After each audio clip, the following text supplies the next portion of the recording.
శ్రీగురుభ్యో నమః. హరి ఓం. శ్రీ మహాగణాధిపతయే నమః.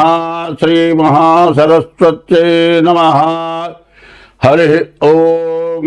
యక్కర్తా జగతాం భర్తా సంహర్తా మహసాం నిధి ప్రణమామి తమాదిత్యం బహిరంతస్తమోపకం భవత్యశ్వని నక్షత్రమస్వీరస్రస్తురంగమః ఆద్యస్తురంగస్తురగ అశ్వో వాజో హయో హరి. మార్చి 29 నుండి 6 గ్రహాలు ఒక రాశిలోకి వస్తున్నాయి, మీనంలోకి వస్తున్నాయి.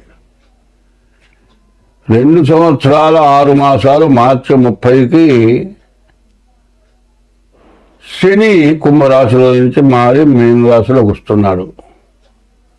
సంవత్సరం 10 నెలలకు రాహువు మీనరాశి నుంచి కుంభరాశికి వస్తున్నాడు. కానీ ఈ గ్రహాలు 6 గ్రహాలు ఒక చోట చేరినాయి. 6 గ్రహాలు ఎట్లా చేరినాయి, ఎందుకు చేరినాయి, ఏమిటి కారణం, దీనివల్ల వచ్చే కష్టమా నష్టమా సుఖమా దుఃఖమా అనేది ఆలోచించుకోవాలి. ఇంతకుముందు 60 సంవత్సరాలకి పూర్వంలో అష్టగ్రహ కూటమి అనేది ఇచ్చింది. ఈ అష్టగ్రహ కూటమి వచ్చినప్పుడు కొంతమంది మానవులు నడుస్తూ పడిపోయి పురాణాలు జరిగారు. మంచం మీద పడుకున్నవాడు పడుకున్నట్లే ప్రాణాలు పోయినాయి. తెల్లవారు చూస్తే మనిషి శవమై ఉన్నాడు. ఇట్లా రకరకాలైన మరణాలు, రకరకాలైన వ్యాధులు, రకరకాలైన సమస్యలు వచ్చినాయి. ఇప్పుడు కూడా 24వ సంవత్సరం 2024వ సంవత్సరం నుంచి 2027వ సంవత్సరం వరకు 24, 25, 26, 27 ఈ 4 సంవత్సరాలు కూడా దుష్ట చతుష్టయం అని చెప్పాలి. 24లోనే కొన్ని రకరకాలైన సమస్యలు, బాధలు బాగా పెరిగిపోయి అసలు ఎట్లా బతకాలి, మానవుల కంటే రాక్షసులైనటువంటి జనం, రాక్షసులంటే వేరే లేరు, మానవుల్లోనే రాక్షసులు, రాక్షసత్వం ప్రబలిపోయి చాలా సమస్యలు వచ్చినాయి. అదే కాదండి, ఈ మధ్య కొన్ని యుద్ధాలు వచ్చినాయి. మరి ఉక్రెయిన్ మీద మరి ఇంకో దేశం, ఆ దేశం యుద్ధం చేసింది రష్యా, అమెరికా. రష్యా ఏం చేసింది, ఉక్రెయిన్ కూడా ఒకప్పటి రష్యాలో భాగమే. మరి వాళ్ళల్లో వాళ్ళు గొడవలు పడి మరి దాన్ని చాలా భాగంలో ఉన్నటువంటి వాడు విడిగా అన్నదమ్ముల్లాగా విభజన అయిపోయిన తర్వాత తమ్ముడు అన్న మీద ఎదురు తిరిగినట్లుగా ఉక్రెయిన్ రష్యాకి ఎదురు జరగటంతో వారిద్దరికీ యుద్ధం వస్తే మధ్యలో కొన్ని దేశాలు ఉక్రెయిన్ని సపోర్ట్ చేసి యుద్ధం జరిపింది. ఈ యుద్ధంలో ఎంత నాశనం అయిపోయిందో, ఎన్ని భవనాలు, ఎన్ని రకాల ఆస్తులు సర్వనాశనం అయిపోయినాయో మనందరికీ కూడా బాగా తెలుసు. మానవ జన్మ ఎత్తిన వాళ్ళు, చదువుకున్న వాళ్ళందరూ కూడా ఇది పెద్ద యుద్ధం, ప్రపంచ యుద్ధంగా మారిపోతుంది అని భయపడ్డాం. అటువంటి యుద్ధం మారింది అంటే కారణం ఏంటంటే గ్రహాల యొక్క సమస్య 24లో ఈ విధంగా మనకు జరిగింది. మనకి జరుగుతుంది 25 ప్రారంభమైంది, 25, 26, 27. ఇప్పుడు ఒక్కొక్క రాశికి ఒక్కొక్క రకంగా ఉన్నది అని చెప్పటం కాదు ఇక్కడ కావాల్సింది, అందరికీ ఉన్నది. ఎట్లా ఉన్నది అంటే ఒక ఇంట్లో ఒక వ్యక్తికి ఒక గ్రహం బాగాలేదనుకోండి, దానివల్ల ఒక వ్యాధి వచ్చింది. ఆ వ్యాధి నిర్మూలన చేయాలి అంటే ఇంట్లో ధనం ఖర్చు పెట్టాలి, అందరూ కూడా దానికి త్యాగం చేయాలి. అట్లా చేస్తేనే ఆ ఇంట్లో వాళ్ళకి ఆ వ్యాధి తగ్గటానికి వీలవుతుంది. ఇది ఒక ఇంటికి ఒక కుటుంబానికి వచ్చిన వ్యాధి కాదు, ప్రపంచానికి వచ్చిన వ్యాధి. ఈ షష్టగ్రహ కూటం ప్రపంచానికి వచ్చిన వ్యాధి. ఎందుకంటే నేను చాలామంది బలాల రాశి వరకు ఇబ్బంది, బలాల రాశి బాగా బాగుంది, బలాల రాశి వల్ల బాగా సంపాదించుకుంటారు, ఇటువంటి మాటలు కాదు చెప్పాల్సింది. ఎప్పుడు కూడా మంచి చెప్పాల్సిన అవసరం లేదు. నువ్వు కోటీశ్వరుడు అవుతారా అని చెబితే, కాదయ్యా నువ్వు పుట్టినప్పటి నుంచి కోటీశ్వరుడు అంటే నువ్వు నా జాతకం చెప్పేది కింద నాకు కోట్లున్నా నువ్వు చెప్పేది ఏందని అవుతాడు. అది కాదు కావాల్సింది. నీకు కోట్లు ఉన్నా కూడా మధ్యలో నష్టం వచ్చేసేసి 60 సంవత్సరాలు సంపాదించిన మొత్తం సర్వం పోయి కేడా ప్లాట్ఫారం అయిపోయే పరిస్థితి వచ్చినప్పుడు దాన్ని గుర్తు చేయటం ధర్మం. అట్లాగే ఇప్పుడు 2025 నుంచి 27 లోపల గ్రహాల వల్ల రకరకాల సమస్యలు వస్తున్నాయి. ఇవాళ ఇప్పుడు మనం ఆనందంగా ఉన్నామనేది కాదు, అందరం బాగుండాలి. ఇప్పుడు సమస్యలు ఏమిటంటే మన మతం హిందూ మతం. హిందూ మతం అనేది ఎటువంటిదంటే ప్రపంచ దేశాల్లో కూడా పూజింపబడుతున్న మతం హిందూ మతం. హిందూ మతం ఎటువంటిది? అనాది మతం. అనాది మతం అంటే ఎవరు పుట్టించింది కాదు, మొదటి నుంచి ఉన్నటువంటి మతం. ఇందులో న్యాయశాస్త్రం ఏం చేస్తున్నారు? ధర్మశాస్త్రంలో కొంత భాగాన్నే న్యాయశాస్త్రం తీసుకొని కోర్టులో డిక్లేర్ చేస్తున్నారు. మరి అట్లాగే ఈ మధ్య మరి గరికపాటి నరసింహారావు గారు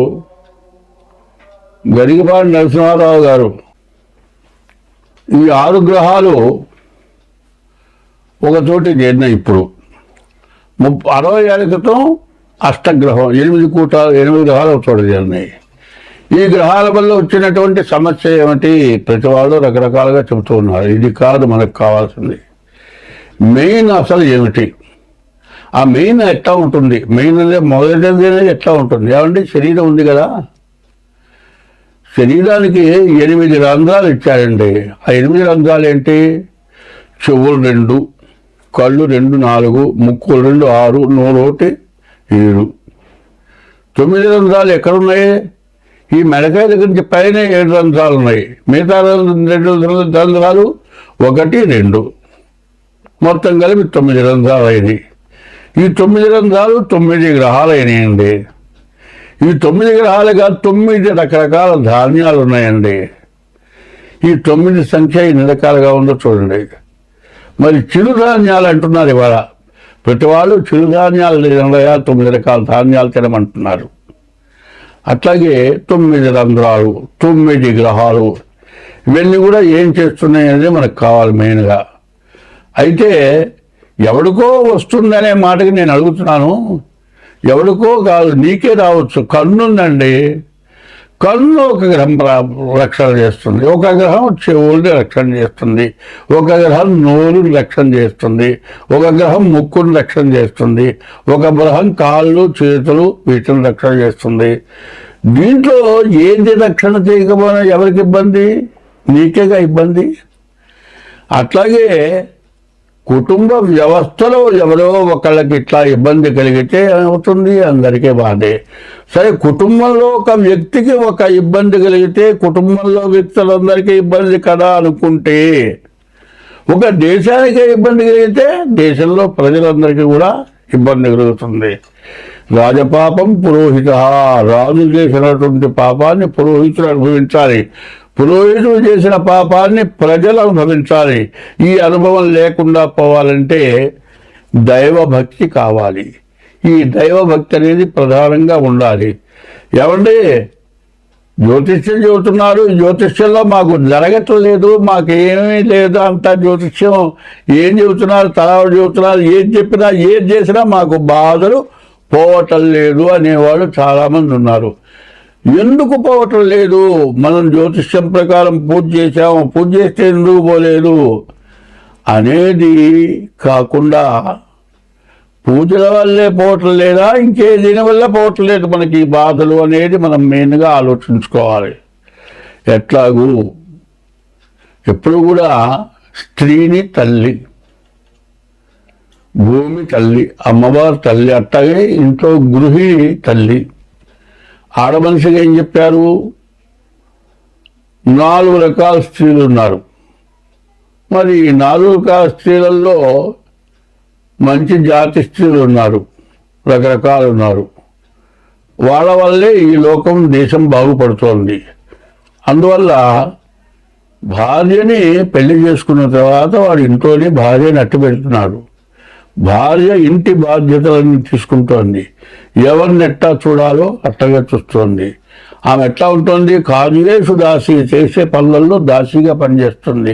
కరణేషు మంత్రి భర్తకి సలహా ఇవ్వటంలో మంచిగా ఉపయోగపడుతోంది. భోజ్యేషు మాత, భర్తకి భోజనం పెట్టేప్పుడు తల్లిలాగా పెడుతోంది. శయనేషు రంభ, భర్తతో పడుకున్నప్పుడు రంభలాగా ఉంటుంది. షట్కర్మయుక్త, 6 కర్మలు చేస్తోంది. కులధర్మపత్రి అన్నారు. భర్త అంటే భరాయించేవాడు, భార్య అంటే భాగాన్ని పంచుకుండేది. ఈ 2 భూమి ఆకాశం. సూర్యుడు భూమి తల్లి, సూర్య భగవానుడు తండ్రి. వాళ్ళెట్టాగో మనం భూలోకంలో కూడా భార్య భర్త సూర్యుడు, భార్య భూమి. భూమి ఏం చేస్తుంది? భూమిలోంచి నీళ్ళు వస్తున్నాయి, నవధాన్యాలు పండుతున్నాయి, మరి సముద్రంలో ఉప్పు నీళ్ళు వస్తున్నాయి, మరి నదిలోని మంచినీళ్ళు వస్తున్నాయి. ఇవి కాక విషవాయువులు వస్తున్నాయి, ఆయిల్స్ వస్తున్నాయి. మరి మంచినీళ్ళు వస్తున్నాయి తాగుదాం కదా అని మంచినీళ్ళు తాగాలి, బావిలో నుంచి ఆయిల్ వస్తుంది కదా, అది తాగితే బతుకుతావా? బతకం కదా. ఏది తినాలో అది తినాలి, ఏది తాగాలో అది తాగాలి. అది కూడా ఎక్కడి నుంచి వస్తుంది? అంతా భూమి నుంచే ఉద్భవిస్తుంది. అట్లాగే స్త్రీ వల్లే అన్నీ ఉద్భవిస్తున్నాయి. ఇవి తెలుసుకొని కామక్రోధశ్చ లోభశ్చ దేహే తిష్టంతి తస్కరాః జ్ఞానవిత్తాపహారేణ తస్మాత్ జాగ్రత్త. కామం క్రోధము, ఈ కామం క్రోధం రెండింటి వల్లే దేశమంతా సర్వనాశనమైపోతుంది. కామం అనేది చాలా తక్కువ. ఇటువంటిది యవ్వనం చాలా కొద్ది. మనిషి 100 సంవత్సరాలు బతికితే బాల్యం 25 సంవత్సరాలు, యవ్వనం ఒక 5 సంవత్సరాలు ఉంటుంది. కౌమారం, వార్ధక్యం అంటే 100 సంవత్సరాలు ఇచ్చాడు. 100 సంవత్సరాల వయస్సులో సరిగ్గా యవ్వనం అనేది పూర్తిగా 10 సంవత్సరాలు ఉందని చెప్పడానికి ఇప్పుడు లేదు. ఈ యవ్వనంలో చేయరాని పనుల వల్ల మనకు ఈ గ్రహాలన్నీ కూడా మారిపోతున్నాయి. కారణం ఏమిటా అంటే కుక్కలకు ఒక టైం ఇచ్చాడు సంగమం చేయటానికి. మరి కొన్ని జాతులకి ఏనుగు నీటిలో సంగమం చేస్తుంది. మనం ఏం చేస్తున్నాం? అన్నీ తెలుసు. 24 గంటలు ఆడది కావాలి వీడికి. ఏ టైము వేళ పాడ లేదు. మరి వాళ్ళే మిగతా జాతులు ఏం చేస్తున్నాయి? వాటికి ఇచ్చిన టైంలోనే సంగమం చేస్తున్నాయి. దానివల్ల మరి ఉత్పత్తి చేస్తున్నాయి. మనం ఎప్పుడు పడితే అప్పుడు. దీనివల్ల చాలా నష్టం జరుగుతుంది. ఈ కామం ఎటువంటి చేస్తుంది?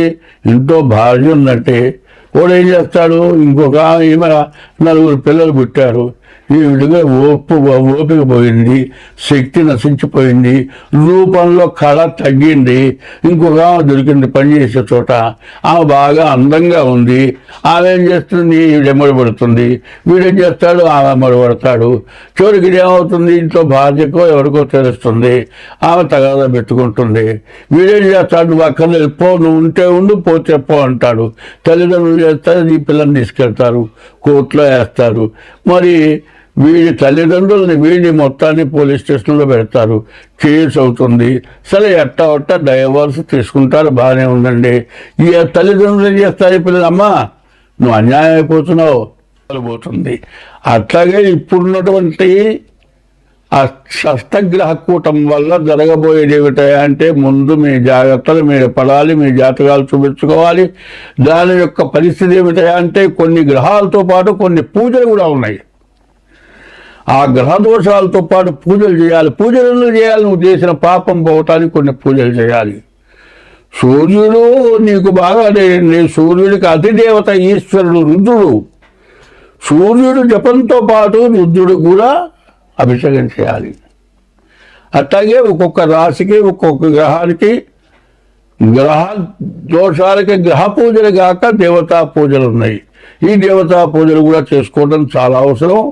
ఇట్లా ప్రవర్తించడం, ప్రతిరోజు కూడా నీ ఇష్టదేవాన్ని పూజించడం ఇవన్నీ చేసుకోవడమే కాక ఇది ఫిబ్రవరి నెల చాలా దగ్గరలోకి వచ్చింది. ముందుగా మీ జాతకాలు చూపించుకొని మీకు ఏది చేయాలో చేసుకొని, అయితే బాధలు తప్పవు.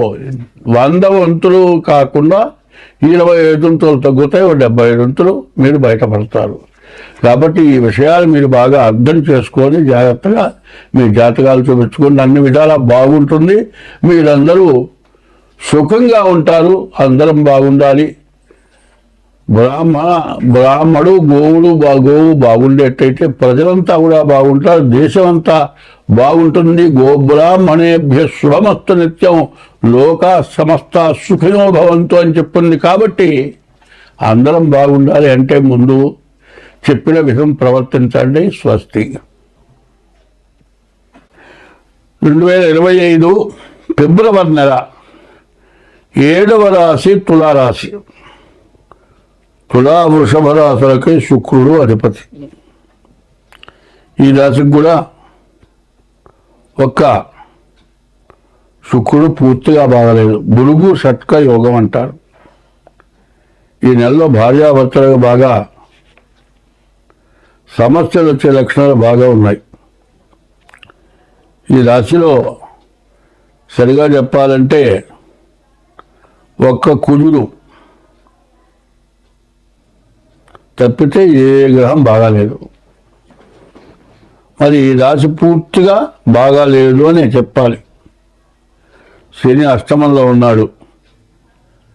అష్ట కష్టాలు అంటారు, ప్రాణకంటకం అంటారు.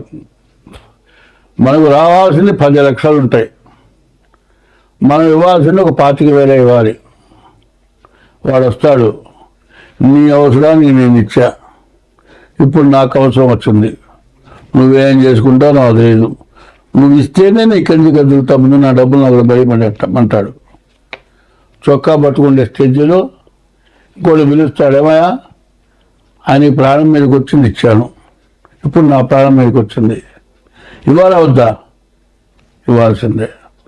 వాళ్ళ దగ్గర ఉన్నాయా లేవో వీడు ఆలోచించాలి. నువ్వేం చేసుకుంటావు నాకు తెలియదు, నీ పెళ్ళాం మళ్ళీ మంగళసూత్రం అమ్మాయి సరే నాకు ఇచ్చేసేయమంటాడు. అట్లాంటి క్రిటికల్ పొజిషను, నీకు ఎంత ఉన్నా అవమానపడేటువంటి పరిస్థితి, చాలా ఇబ్బందికరమైనటువంటి టైము. ఈ రాశి వాళ్ళు బాగా ఆలోచించుకోవాల్సిన అవసరం బాగా కనబడుతోంది. ఈ రాశి వాళ్ళకి ముందుగా మీ జాతకం చూపించుకొని జాతక రీత్యా ముందు ఏముంది చూపించుకోవాలి. తర్వాత వీళ్ళు ఏం చేయాలంటే ప్రతిరోజు శివాలయాలకు వెళ్ళి 11 ప్రదక్షిణాలు చేయాలి. నవగ్రహాల గుళ్ళో 9 ప్రదక్షిణాలు చేయాలి. బియ్యపు రవ్వ పంచదార కలిపి మట్టి నేల మీద కానీ పుట్టల దగ్గర కానీ వేయాలి. ఆ చీమలు దించే దోషాలు పోతాయి. తర్వాత మారేడు గిరాలు తీసుకెళ్ళి శివుడికి ఇవ్వండి. ఇవి తప్పనిసరిగా చేయండి.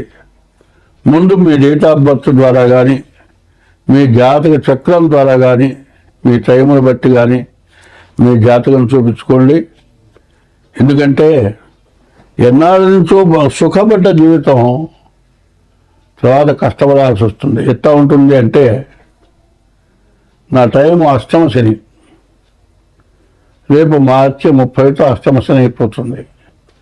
ఈ అష్టమ శని గుళ్ళో నుంచి నడిచి వెళ్తున్నా, కాలు జారింది, మోకాలు నేలకి తేలింది, మోకాలు చిప్ప దగ్గర ఒక ఎముక విరిగింది, ఆపరేషన్ అయింది, ఓ ప్లేట్ వేశారు, 5 మేకులు వేశారు, 3 నెలలు కాలు గదిలిచ్చే పని లేదు.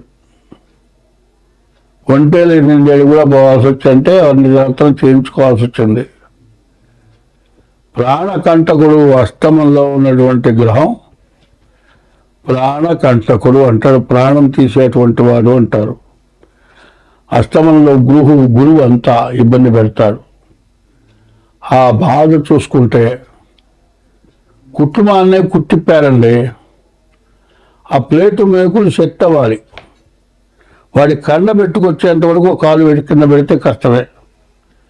దాదాపు 8 నెలలు 9 నెలలు కనీసం కాలు కింద పెట్టి బాత్రూంలోకి పోలేకపోయినా, లేచి నిలబడ్డా, కస్తూరి మీద కూర్చొని నన్ను లేచిన పోవడానికి వీలైంది. 8 నెలలు పడ్డ బాధ. సంపాదన పోయిందా, ఖర్చు పెరిగిందా, ఆపరేషన్ ఖర్చు 50,000 అయిందా, ఇది మొత్తం లెక్క వేసుకుంటే ఈ 8 నెలల లోపల ఒక 5 లక్షలు ఖర్చు అయిపోయింది. ఉన్న డబ్బులు మొత్తం అయిపోయింది, సంపాదన పోయింది, ఎక్కడ పుట్టుదల పోయింది. తర్వాత ఈ మంచంలో కూర్చుంటే దుర్వాసన, పినాలు పెట్టి కడగటం చేయటం. చచ్చిపోతే బాగుండేది, ఎందుకు బతికాను, ఈ బాధ పెట్టే బదులు భగవంతుడు చంపితే పోయేది అనిపించింది. సచ్చిన దానికంటే ఎక్కువ బాధ పెడతారు అష్టమ శని కానీ, గురువు కానీ, కుజుడు కానీ. అంత దూరం తీసుకెళ్ళాడు. నాకు ఈ సంవత్సరంలో అష్టమ శనిలో మరణం తప్పదని నేను లెక్కేసుకున్నా. మరణం దాకా తీసుకెళ్ళి బతికిచ్చాడు. మరి అటువంటి బాధలు నేను జాగ్రత్త పడితేనే అంతవరకు వచ్చా, అక్కడ దాకా పోయి బతికా. ఎందుకంటే మిగతా వాళ్ళకి తగినటువంటి బాధ్యతలు ఉన్నాయి, చేయాల్సిన బాధ్యతలు ఉన్నాయి. లేకపోతే ఆ బాధ్యతలు చేసేవాళ్ళు లేకపోవటం చేత అంత కష్టాలు పడ్డా మళ్ళీ భగవంతుడు బతికిచ్చాడు. కాబట్టి ఈ రాశి వాళ్ళకి అష్టమ గురువు చాలా కష్టకారకుడు. కాబట్టి మీ జాతకం చూపించుకొని మీకు ఏ దోషాలు ఉన్నాయో ఆ దోషాలని పూర్తిగా పోవటానికి తగినటువంటి శాంతిలో చేసుకోండి. ఎందుకంటే ఇప్పుడు చాలామంది ఏం చేస్తున్నారంటే అందరూ జాతకాలు ఎవరిని నేను విమర్శించటల్లా, శాస్త్రం మీద నమ్మకం ఉండి జాతకం చూపించుకుంటున్నారు. పూర్తిగా చెప్పగల వాళ్ళ దగ్గరికి వెళ్ళాలి, జాగ్రత్తగా ఒకసారి 2 సార్లు చూసుకోవాలి. దానికి తగిన దోషాలు పోవటానికి తగినటువంటి శాంతులు చేసుకోవాల్సిన అవసరం ఉంది. అది కనుక జరిగితేనే మీరు అన్ని విధాలా బాగుంటారు, అన్ని రకాలుగా మంచి జరుగుతుంది. స్వస్తి.